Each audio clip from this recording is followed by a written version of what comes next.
Welcome to The Common Fan, your go-to podcast for SEC smack talk, top 25 game day predictions, and fan-first football takes in college or the NFL. Here is your host, Bryce Tillman. So grab a drink, pull up a chair, and let's talk ball. Another week is wrapped up in college football, Cameron, and The Common Fan is here to give some roses out, to give some rants out, and to just talk a little bit of football for everybody to enjoy on this fine Monday morning edition of The Common Fan. Cameron, there was a lot of great content over the weekend. There was a lot of bad, and that's exactly what we're going to dive into on today's show. But before we do that, guys, we need y'all to like and subscribe to the video or subscribe to the channel. Send it to all your buddies and get the word out because this thing is growing quick and we are blessed and thankful for y'all and we appreciate it. We'll give a quick shout out real quick to our ad partner and then we're going to dive into the show. All right, this episode of the Common Fan Podcast is brought to you by Sharp42.ag, proudly sponsored by Joe Allen. If you're ready to take your college football Saturdays and NFL Sundays to the next level, Sharp42.ag has you covered with sharp betting lines, expert analysis, and the fastest payouts in the game. Sharp42.ag makes sure you never miss your chance to win big. Thanks to Joe Allen for making this possible and for supporting fans like us who live and breathe football. So don't just watch the games, get in on the action. Visit sharp42.ag today and bet smarter with the best. Cameron, when we're talking about this, it would be an injustice, a disservice, if you would, to this show to not start out talking about the Auburn and Oklahoma game, had a lot of action, a lot of good plays, a lot of defensive standouts, but also a lot of controversial missed calls. Before I dive in and give my take on it, I just want to hear a quick rundown from you on this game and what you think is next for each of these teams and just talk about the officiating because I'm telling you, that was one of the worst showings I've ever seen in my entire life watching college football. Yeah, I'm with you, buddy. Hey, I'm unbiased here. I'm not an Auburn fan. I'm a Mississippi State fan. I'm not an Oklahoma fan. I have been hyping up John Mateer from the get-go, but I will say I'm impressed with both teams' defense. I feel like this was a very big defensive game. It really showed you where both teams stood. I think that defensive front for Oklahoma is elite. I'm going to say they're elite. I feel like Auburn's defense really played and really they shut down Oklahoma. I forget how many rush yards they had total against Oklahoma. Right here. All right, so they had 24 rush attempts for only 35 yards. Yeah, so they shut down the run game. I know Mateer had a rushing touchdown there, but that's Mateer. But I will say, circling back, yes, I have been following all the hype and all the controversial calls on Twitter. And then the SEC come out with their statement that, hey, we made a bad call. And but I mean, at the end of the day, you release a statement. They say they're not going to elaborate on it anymore after that. Okay, but they're going to hold accountability. Okay, how? What are you going to do? It doesn't take a win away. We'll never know what the stakes are, what the punishment are. Exactly. So what I'll say to that is, though, yes, Auburn had opportunities throughout the game. Oklahoma had opportunities throughout the game, but I feel like you look at the score as an overall, and in the fourth quarter, Oklahoma went up 5 points. It was up 5 points, right? So you take that call away, that was a touchdown, that was to me an infraction on substitution, and you take that away. That's your 7 points, right? So Auburn's up 2 points, or no, they're up. Yeah, 2 points at that time, right? Well, we was up a point, but if you took that touchdown away from them, we'd have been up 8 points. 8 points. Okay, yeah. So you're up 8 points at this time. If Auburn gets the ball back in the fourth quarter, do you think that he's going to stand back in the pocket to throw the ball? I think they're going to run the ball. Jeremiah Cobb was actually moving the ball. So I feel like 3 of those sacks, Jackson Arnold got sacked 10 times. I feel like 3 of those on that last drive, he was trying to make a play. I don't know. I just feel like it was I feel like the fumble at the beginning, there was not enough indisputable evidence. And I told you that on the text message. I don't feel like whatever the call on the field was made, that's what should have stood. But, hey, licky wounds. I feel like Auburn's got a good chance moving forward.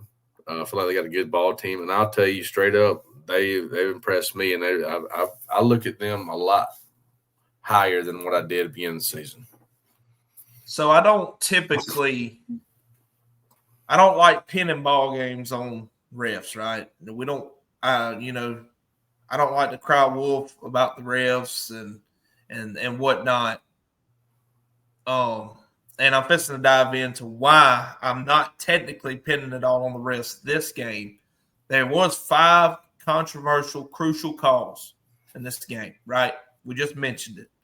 The deceptive play that the guy was supposed, the illegal substitution play, that was a touchdown, right? And it shouldn't have been. It should have been a 15-yard penalty. And you're assuming at that point that would have been a third and very long situation. And they either would have converted it and kept the drive alive, or they'd have had to kick 3 points, and who knows if they'd have made it. But we didn't even get to live to see that. So that was 7 points from them. All right, then they took 7 points away from Auburn from at the beginning of the game with the fumble. They called that a fumble, pickup, scoop and score. Scoop and score. Yeah, so scoop and score.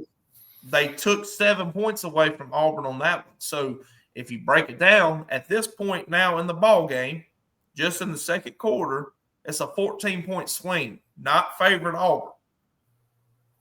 That play that they did not take, that they took the touchdown away from Auburn, Oklahoma goes down and scores a field goal. So technically it goes from 14-point swing to a 17-point swing. All right? Then everybody's seen the trick play where it was a jet sweep with Eric Singleton. He has Cam Coleman wide open in the end zone. Those are absolute dime down there. Old buddy looks like he was carrying it. Looks like he was carrying a newborn. Had both of his hands wrapped around Cam. Literally tackles him. Look, that was horrible. That should have been automatic first down. But this is the reality of it. They did get a first down after that, and they went down there and ended up driving and scored. Yeah. So I'll call a wash on that.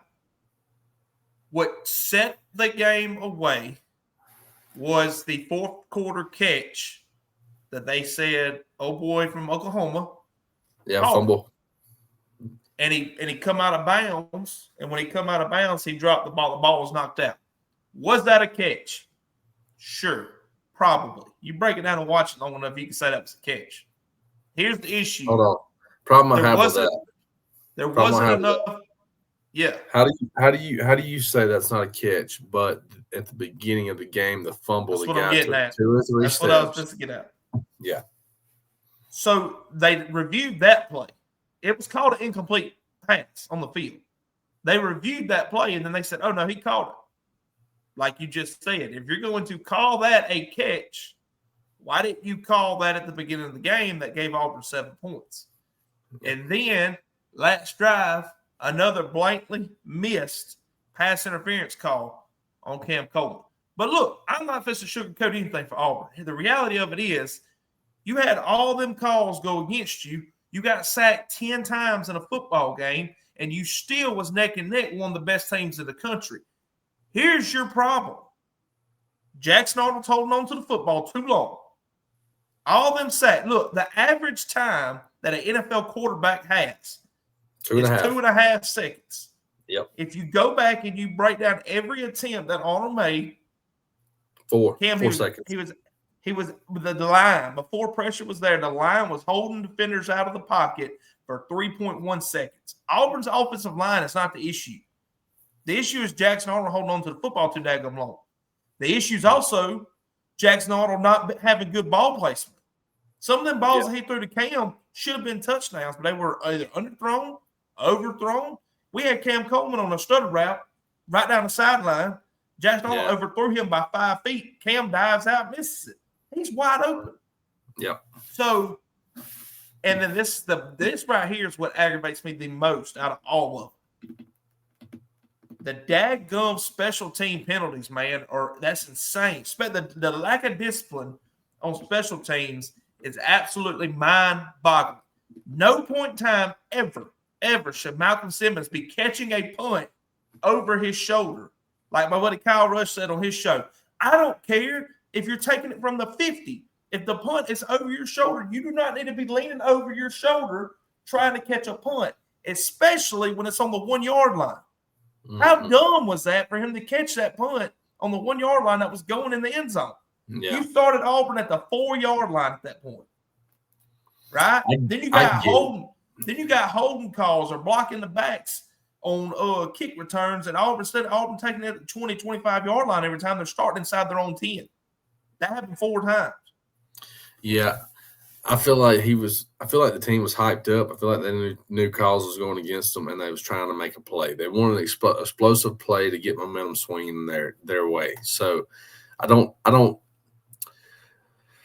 I don't feel like that was a terrible decision, but yeah, it was because of the position of the field it was in. So it could have went either way. If he'd have broke it and then caught the ball and run for 50 yards, you'd have been like, that's what we needed to do. He made a play, but it didn't fall out that way. So, I mean, and then look, like the low snap on the punt, our punter runs right into the defender coming at him.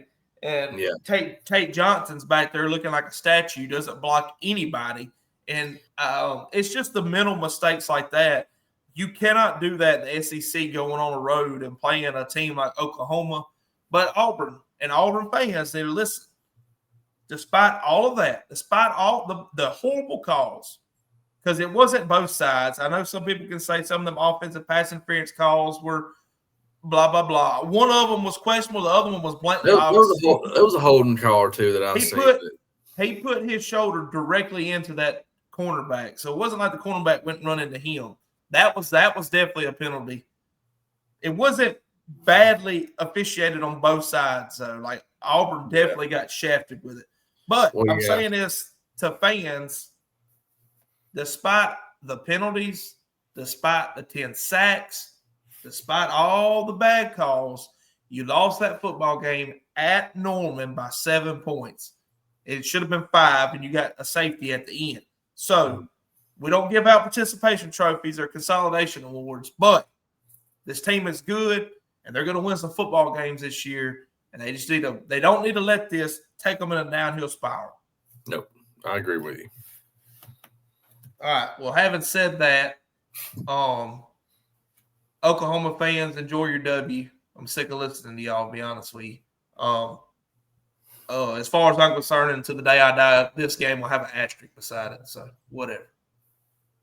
Congratulations. Y'all are now 4-0 all-time against Auburn, so pat yourselves on the back, I guess. Next game up, Missouri, in another dominant fashion, takes down South Carolina 29-20. And Cameron, Lenore Sellers went for 300 yards. Mm-hmm. But it wasn't enough. It wasn't enough. You know why? Because Missouri alone rushed for 300 yards. They rushed. They ran the football down their throat, and there was nothing South Carolina could do to stop the bleeding. I'm with you. Ahmad Hardy is a beast. Now, I will tell you this. Their pass game was not there. That is one thing I can say. Bo Pribula was only like 12 or 25 or something. I mean, it was not impressive. 16 for 27, 171 yards. Yeah. So, not just spectacular, but that the running backs are the real deal. They can make plays, explosive plays. But I will say, Lenore Sellers had multiple opportunities. And he even threw for 300, but he had multiple opportunities to close that game or get close anyways, and just didn't execute. Man, they couldn't pull it out. But So South Carolina was winning until the fourth quarter. Yeah. Right? They were ahead in that game. And then it's just like the fourth quarter. I don't know if their defense gassed out or what, or Missouri just said, "Hey, we're having pretty good success running this ball. Let's just keep doing it." And That's they what they did, did. man. They outmatched them. They physically outmatched them. And I'm questioning this. I mean, the way it's going for this South Carolina team. I mean, if you've got a quarterback coming out there going 18 for 28 for 302 yards, averaging 10.8 yards a throw, no interceptions, like, man. I think it's their defense. Hey, I got a stat for you. They didn't run the football either.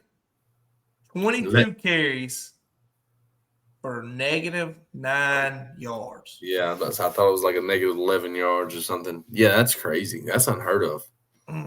No wonder I did see a stat where the Norris had threw for 300 yards, but their overall yardage was still less than 300 or something. Man, that's brutal. But look, hey, Missouri's 4-0. Yeah, 4-0. Missouri's 4-0, and they're making a statement, son. Giving their roses. I undersold Missouri big time, I think, at the beginning of the season, and oversold South Carolina stock. So, guys, I oversold South Carolina. I oversold South Carolina to y'all, and I apologize. But the bad problem about it is that they hurt themselves. Like they had that game, and they didn't take care of the ball. Well, I mean, they didn't turn over any, but they wouldn't get no first downs. It was bad play calling, just 3 and outs, and then kick the ball off. So, and plus they were sacking the North Sellers. Like he was making bad calls to where he was down toward the end zone, to the red zone, and runs back 20 yards and then gets sacked. I'm like, just throw the ball away or something, Yeah. Putting themselves in bad situations, 3rd and 30 situations, 2nd and 27 situations. Yeah. I mean, you name it. They were getting put in bad situations left and right. But, Cameron, you know who else keeps getting put in bad situations? Florida Gators. The Gators, bro. Billy Napier is torching these poor souls out there, like just absolutely tearing this franchise, this team. Man, Miami beats Florida 26-7, putting the Gators at 1-3. But it wasn't that far out until the fourth quarter because it was a 10-point game after halftime. Yeah, so Miami was leading 13-0 at half. Florida comes out of the half and scores, so it makes it 13-7. And then Miami punches 2 more in, or 13 points in the fourth quarter to finish it out. 26. That was a weird game. Carson Beck didn't have his best game. He didn't even throw a touchdown. He had an interception, only 160 yards. Lagway didn't throw a interception, which is good. But he also didn't throw a touchdown, and he only averaged 2.7 yards a throw. So I think that offense is just their kryptonite because their defense is playing good ball. I mean, they kept LSU to 20 points. Look, I think that if Florida's going to win any games this year, I think if Florida's going to win any football game this year, it's going to have to be because of their defense. Like they're going to have to just score every point on defense. Yeah. Hey, basically how it's looking. I told you from the get-go my prediction on them. And it's coming to fruition. Yeah. And y'all laughed at me. Yeah. Hey, Mark Fletcher, he had 24 carries for 116 yards from Miami. And then they had Jamar Brown come in, 18 carries for 80 yards. So, I mean, Beck had they're classifying it as 2 carries. I'm assuming that's because of a sack because he's got -7 yards. But they ended up putting 190 rushing yards on the ground. Florida had 80.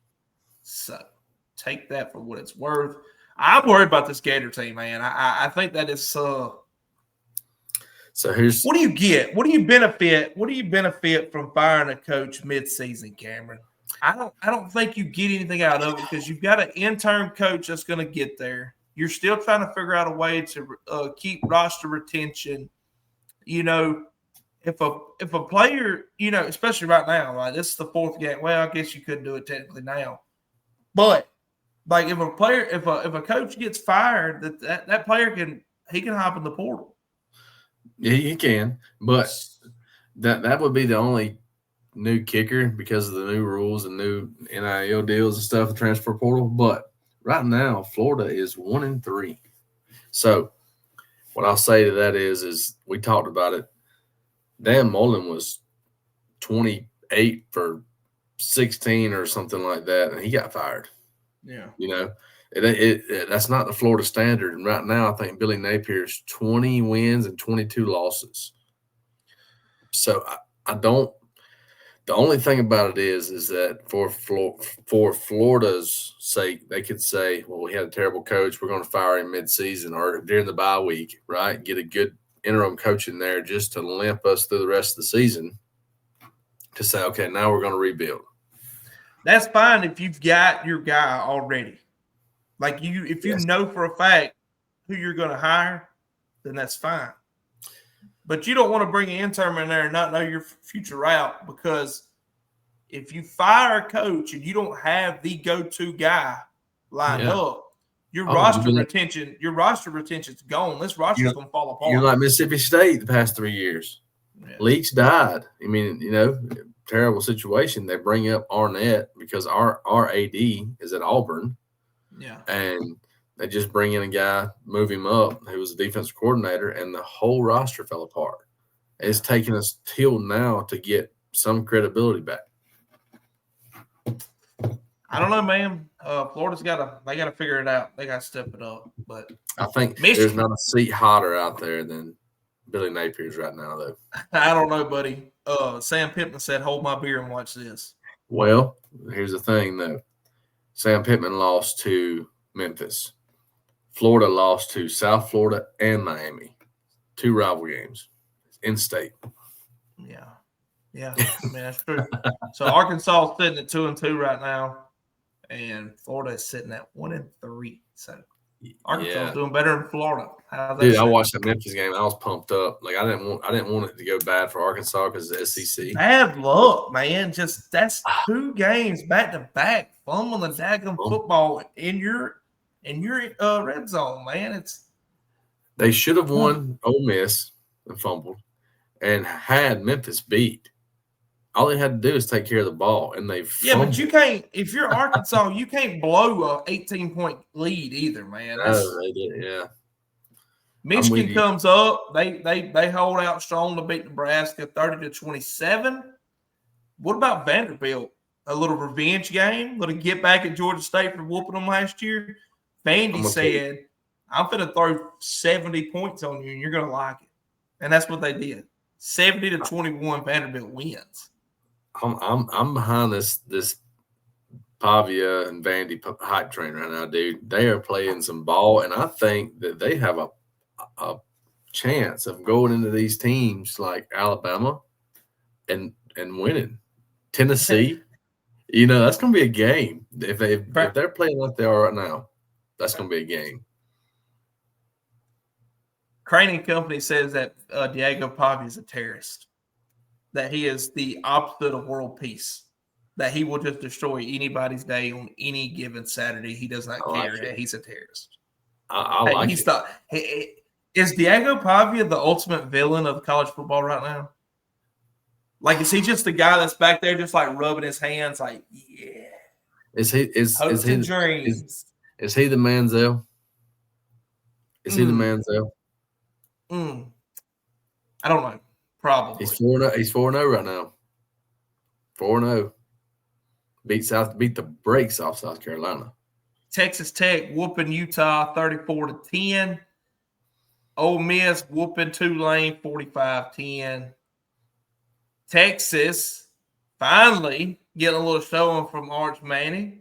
309 yards, 3 touchdowns. Texas steamrolls Sam Houston, the big powerhouse Sam Houston, who is now 0-4, 55-0. Florida State. Sam Houston was a high school team 2 years ago. Yeah, that sounds right. Checks out. Florida State steamrolling Kent State 66-10. Cameron, Florida State, man, they are the truth, dog. They are good. Did you see the opening line for next week for Florida State? Who are they playing next week? Hold on. I can tell you. Because I'm telling you right now, Sharp 42. Y'all better get on it and take that for Florida State by 1,000. So let's see. Florida State plays Virginia. The opening line is 6.5 for Florida State. Oh, I'm fixing to destroy that. I am fixing to destroy that, brother. Yeah, right? I'm betting the house on that one. That's a no-brainer. All right, so Indiana, Cameron, number 19 ranked Indiana. We all missed that one. Number 9, Illinois. We all missed that one. They didn't just beat them. They literally pulled their pants down, bent them over their knee, and straight leather strap to ass, son, 63-10. Like belt to ass. That was insane. But you know what? Ain't that quarterback Mendoza? Mendoza is a wizard. He come from Cal. Auburn had to play him last year. He beat Auburn when he played at Cal.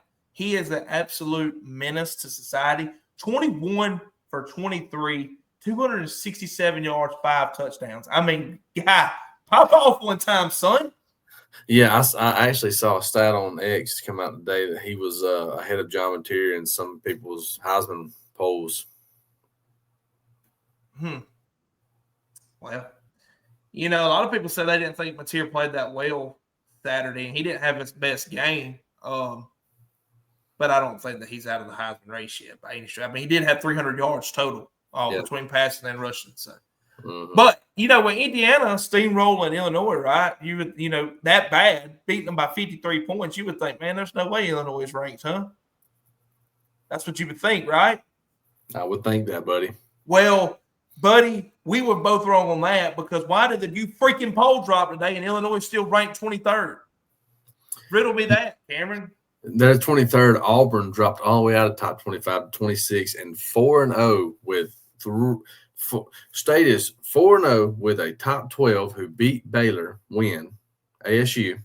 All right, they played a decent Southern Miss. They're rebuilding, but they're decent this year. And they just beat Northern Illinois, who is sort of a cupcake, but they're a credible team right now. They're not Central Arkansas or somebody. So there's 3 quality wins there, and they're 4-0, and they're still not ranked. I don't understand it, how Notre Dame can be 1-2 and still be up there. Hey, yeah, I mean, Notre Dame beating Purdue, beating the crap out of them. They was able to move up 2 spots, which is just absolutely mind-blowing to me. I don't know, man. This system is so fraudulent and it is broken.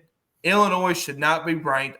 If you're saying that Oklahoma is a top 10 team now, you've got to rank at number 7. Then that obviously means that Auburn's pretty good, huh, to keep it within a touchdown with them. Yeah, I guess not to this. I'm so freaking sick of the AP poll, and everybody that is able to hold a vote for them is a joke. This is a joke. If y'all can see my name, and if you're listening on podcast, my name on here is not an AP voter. That way, whenever everybody comes for you, I'm the good guy. I'm not one that voted. Well, look, I'm not against you ranking TCU. I'm not against you ranking BYU. Texas Tech. I'm not against Texas Tech moving up 5 spots to number 12 with the showing that they did against Utah. What I have a problem with is that you've got a Auburn team and a Mississippi State team. Mississippi State's 4-0, right? Put Auburn away from it. We'll take them out of this. If they lost, they was ranked number 22, and they lost to a top 10 team, then you know what? If you want to pull them out of the top 25, that's fine. But why ain't Mississippi State in there? I don't get it. It's stupid, and it makes 0 sense for this team. Is this the first team? Did I say that right? This is the first SEC team ever to be 4-0 and not be ranked in the top 25? Yep. Since it wasn't ever. I think it was like 1988. Well, that's a long time. Yeah, that's a long time. Let me tell you, USC. I was expecting a 25th spot, 24th, 25th spot this week. So USC got in at 25, and they have wins over Missouri State, who I've never even heard of, Georgia Southern, who's I don't know if they won a game this year, Purdue barely beat Purdue, and then Michigan State barely beat them. Not even ranked, not even top tier, just terrible terrible voting polls here.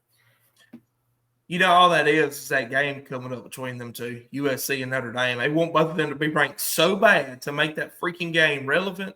It'll make you want to vomit. I just can't get over the fact that Illinois is still ranked, man. It's insane. That is insane to me. Whatever, dude. The AP poll is fraudulent and it needs a fixing. And whoever can fix the AP poll and get that situated out also needs to have a big, long talk with the SEC and the officiating going on there too, because that was horrible. Like, stop making this about yourself and start making it about deserving teams, man. I don't care if Mississippi State does not have the biggest brand name in college football. By God, they deserve to be ranked. Hey, man, I'll be honest with you. I think we played better being counted out. Well, I mean, look at Arizona State. I really do think now Tennessee is probably one of the best teams in the SEC, but they're coming into Starkville, and then they're already telling me it's already sold out. So I'm expecting a big game. I'm not saying they're going to win, but I'm saying if they do win, then I think the naysayers will start getting on board. I mean, you would hope so, right? You would think that at that point you've got to. You know what's crazy though, Cameron? Mississippi State could beat Tennessee, and they wouldn't drop Tennessee out of top 25. Nope, they wouldn't. But they'll do it to a team like Auburn, you know, with two wins, you know, or like Notre Dame being 0-2. No, Notre Dame being 0-2 last week. Now they're 1-2 because they beat up on a rundown Purdue. Now they're 1-2, ranked number 22nd in the country. It's stupid, man. They're stupid. Whoever decides to do this crap, they don't know what they're doing, and it needs major change and realignment. But you know what the best part about it is? The AP poll means absolutely zilch anyway. The college football playoff rankings is what matters, and then we'll have them about week 8. But the only caveat to that is that the college football rankings have to go off a model to base their judgment. And what do they use? AP poll. Yes. So people say it don't matter.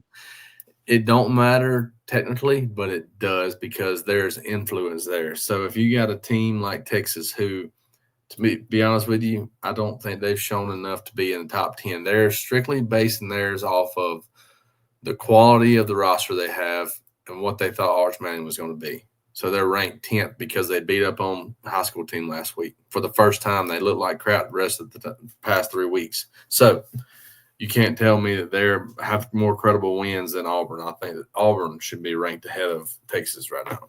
But who in the world gave Oklahoma a 1 vote to be ranked number 1?